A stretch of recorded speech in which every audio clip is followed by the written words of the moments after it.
Hey folks, this is Kevin Allison, the host of Risk, the show where people tell true stories they never thought they'd dare to share. Risk is a live show and a podcast where we feature stories that are too much to be played on ordinary radio. And it's so crazy how we are the Bible Belt and I end up having tits and a dick. Ain't that something? Risk started in 2009. I wanted to create a show where, unlike some of the storytelling shows that you hear on NPR, where people could really share unfiltered, no holds barred, the way that they might share with their very closest friends or even with their therapist. I had my first sexual awakening when I first learned how to masturbate. I am like having my second one right now because I am like going to the bathroom at work, everywhere. I'm like masturbating nonstop.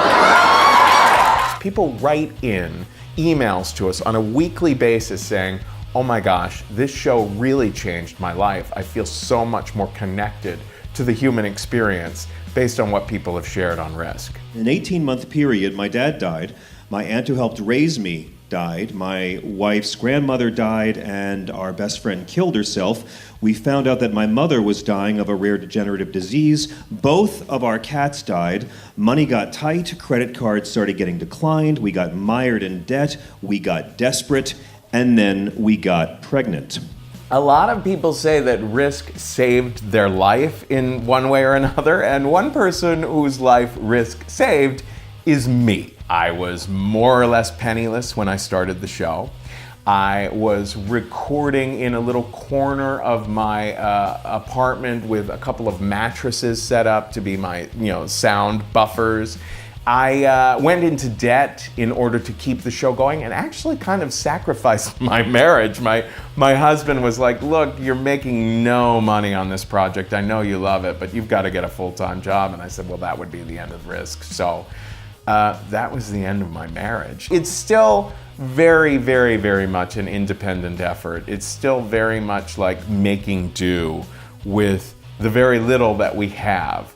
We have over 20 people working for us on the Risk team. I can't tell you how dedicated people are and how much work it takes actually to vet the stories, teach the people how to share the stories, set up the shows in the various towns, edit the stories. There's so much involved in the production of this podcast. A lot of the most popular podcasts are just a couple of people having a conversation and then pressing send.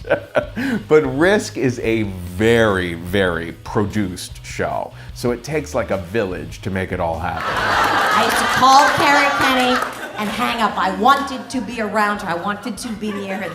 She doesn't know this. I never have discussed this before. I'm not making it up for the sake of, you're looking at me with skepticism. And it is of no benefit to any of us for me to lie. Risk is now 7 years old. We have created 300 episodes of the audio podcast. We've done live shows in, oh my God, I have no idea how many major cities. If we had more resources from Patreon and fan funding, we would be able to reach out to more people, to search for more stories. We could even be doing more live shows. We could be putting out more episodes. People are at a retirement party, you just said. And then Dick comes out. It doesn't seem like anyone was asking for Dick. Patreon is a platform from which people can get ongoing contributions. When you become part of Patreon and contribute to us, you will be behind the scenes with all sorts of access to special exclusive rewards, and you'll be kind of like a part of our team. When you become our patron, you can choose to give a small amount of money, a large amount of money on an ongoing basis. Whatever you can give, small amounts, larger amounts, there's rewards for you. And even the smallest amount, like $5 a month, would help us incredibly. And that's like what? A latte at Starbucks and maybe, the cheapest of cock rings, like the silicone kind that I prefer. Thanks so much for watching. Remember to become a patron and take a risk.